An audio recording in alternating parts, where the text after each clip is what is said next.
اور اس پر وہ وضاحت طلب کر رہے ہیں، کیونکہ کمیٹی کے سامنے جاتا ہے، کیس فکس ہوتا ہے، کون سا بینچ ہوگا، کیا چیزیں ہوں گی، اس کو ڈسکشن ہوگا، کون سی تاریخ کو فکس ہوگا، چاہے وہ چیمبر کا ہو چاہے اوپن کورٹ کا. تو کیا وہ سوال یہ پوچھے پریکٹس اینڈ پروسیجر کمیٹی میں کیوں نہیں بھیجی گئی یہ درخواستیں. اس کے علاوہ چیف جسٹس تیسرا سوال پوچھتے ہیں کہ متفرق درخواستیں کاز لسٹ کے بغیر کیسز سماعت کے لیے فکس ہوئی. یعنی ہر کیس کا سپریم کورٹ میں یہ طریقہ کار ہے کہ کاز لسٹ جاری ہوتی ہے، پھر ان کو نوٹسز ہوتے ہیں اور اوپن سماعت ہوگی یا چیمبر میں سماعت ہوگی، تو اس کے بعد سپریم کورٹ کی 3 رکنی کمیٹی جو ہے کیس فکس کرتی ہے اور بینچ کی تاریخ اور اس کا تعین ہوتا ہے. تو یہ سوال پوچھا جا رہا ہے کہ کیا درخواستیں کاز لسٹ کے بغیر کیسز سماعت کے لیے فکس ہوئی، اس کا جواب دیں. پھر چیف جسٹس چوتھا سوال پوچھتے ہیں کہ کیا رجسٹرار آفس نے متعلقہ فریقین اور اٹارنی جنرل کو نوٹس جاری کیا ہے. یعنی اس کیس میں اٹارنی جنرل یعنی وفاقی حکومت فریق ہے اور پھر دیگر جو فریقین ہیں، الیکشن کمیشن ہے، پاکستان تحریک انصاف ہے، کیا ان کو نوٹس جاری کیے گئے یا نہیں کیے گئے. تو اس پر رجسٹرار آفس نے جو ہے متعلقہ فریقین کو نوٹس کو جاری کیا، نہیں کیا تو کیوں نہیں کیا، اس کی وضاحت دیں. پھر چیف جسٹس پانچواں سوال پوچھتے ہیں کسی کمرہ عدالت یا چیمبر میں درخواستوں کو سنا گیا. یعنی کس کمرہ عدالت میں سنا گیا، کون سے چیمبر میں سنا گیا، اس کا ہمیں بتائیں، کون سے جج تھے، کیا تھے، بتایا جائے ہمیں.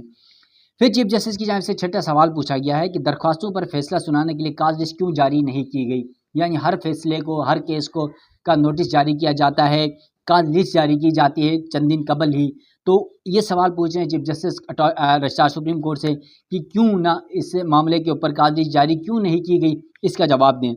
پھر ساتواں سوال پوچھتے ہیں کہ آرڈر کو سنانے کے لیے کمرہ عدالت نے فکس کیوں نہیں کیا گیا. سپریم کورٹ میں کوئی بھی مقدمہ ہوتا ہے، کیس ہوتا ہے، اس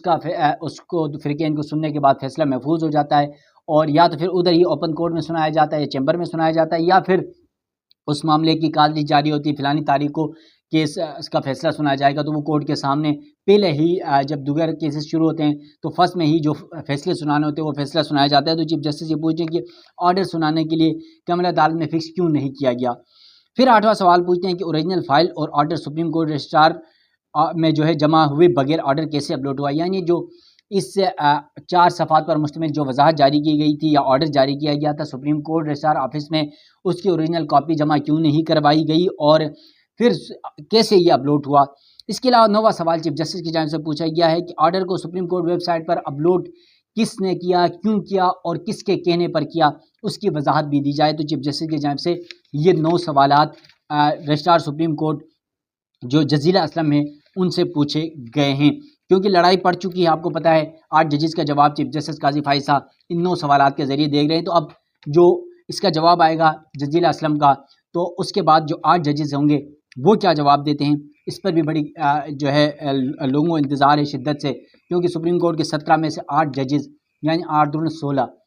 ادھے ججز اس وقت اس فیصلے کے ساتھ کھڑے ہیں اور ادھے ججز ہو سکتا ہے ان میں سے اور کچھ بھی ہوں. کیونکہ کل سے جو خبریں چل رہی تھی کہ کچھ ججز کی میٹنگ بھی ہو رہی ہے پریکٹس اینڈ پروسیجر میں، نئے ایکٹ کے بعد، نئی ترامیم کے بعد جسٹس منیب اختر کو آؤٹ کر دیا گیا چیف جسٹس قاضی فائز صاحب کی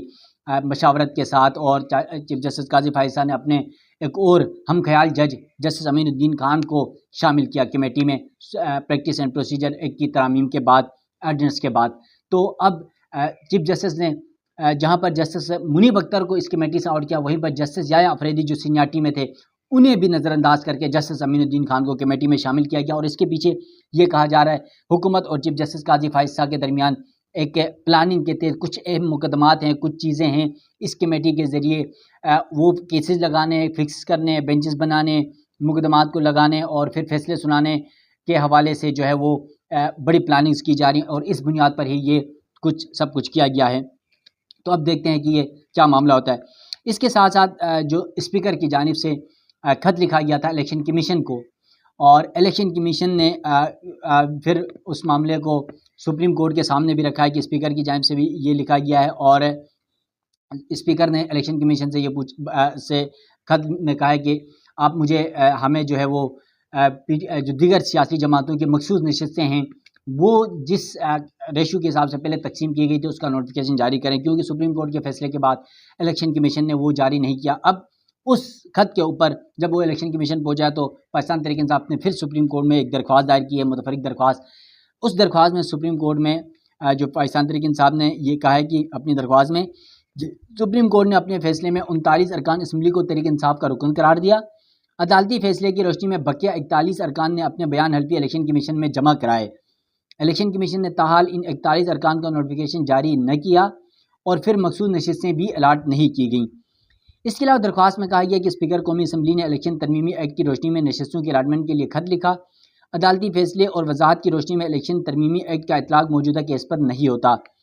پھر اسپیکر کے الیکشن کمیشن کو خط آئین اور قانون کے درست عکاسی نہیں، جبکہ الیکشن کمیشن کو مخصوص نشستیں حکومت کو الاٹ کرنے سے روکا جائے۔ پاکستان تحریک انصاف نے یہ بھی استدعا کی ہے کہ الیکشن کمیشن کو سپریم کورٹ کے فیصلے پر ونعن عمل کرنے کا حکم بھی دیا جائے۔ یہ پاکستان تحریک انصاف کی جانب سے سپریم کورٹ میں متفرق درخواست دائر کی گئی ہے۔ اس تو کل کا دن بہت اہم ہے کیونکہ آپ کو پتہ ہے ہفتہ اتوار کو بڑا انتہائی سنگین رہا، خاص طور پر ہفتے کی رات اور اتوار کی درمیانی شب جو ہے وہ بڑی میٹنگیں ہوئی ججز کی، جو کچھ ذرائع بتا رہے ہیں، کچھ کہہ رہے ہیں نہیں یہ کوئی میٹنگز نہیں ہوئی ہیں تو اس پر بڑی کنٹروورسی ہے، کچھ کہہ رہے ہیں 14 ججز کی میٹنگ ہوئی ہے، کچھ کہہ رہے ہیں نہیں 4 ججز کی میٹنگ ہوئی ہے، کچھ کہہ رہے ہیں جسٹس محمد علی مظہر کے گھر میں جو ہے 4 ججز کو دعوت دی گئی تھی، اس میں جسٹس منصور شاہ بھی نہیں تھے۔ تو یقیناً یہ جو خطرناک مبینہ طور پر جو لڑائی ہے خطرناک حد تک جا پہنچی ہے، 2 گروپ جو ہے وہ مکمل طور پر ماضی کی طرح پھر کھل کر سامنے آ چکے ہیں۔ سپریم کورٹ کو پھر تقسیم کرنے کی جو سازش تھی وہ تقریباً کامیاب ہوتی نظر آ رہی ہے۔ تو دیکھتے ہیں کہ چیف جسٹس قاضی فائزہ کے یہ 33 دن کیسے گزرتے ہیں، اور اب تک جس طرح وکلا ہوں، صحافی ہوں، جو تجزیہ کار ہوں، وہ یہی سمجھتے ہیں کہ قاضی فائزہ کا دور جو ہے وہ سنگین اور تاریخ کا بدترین دور گزرا ہے۔ تو دیکھتے ہیں اب یہ 34 دن یا 33 دن ہیں وہ کیسے گزرتے ہیں، اور کل کا دن انتہائی اہم ہے، تو کل کے دن میں کیا کچھ ڈیولپمنٹس ہوتی ہیں سپریم کورٹ سے، اس حوالے سے بھی آپ ناظرین کو آگاہ کروں گا۔ مجھے دیجیے گا اجازت، اللہ حافظ۔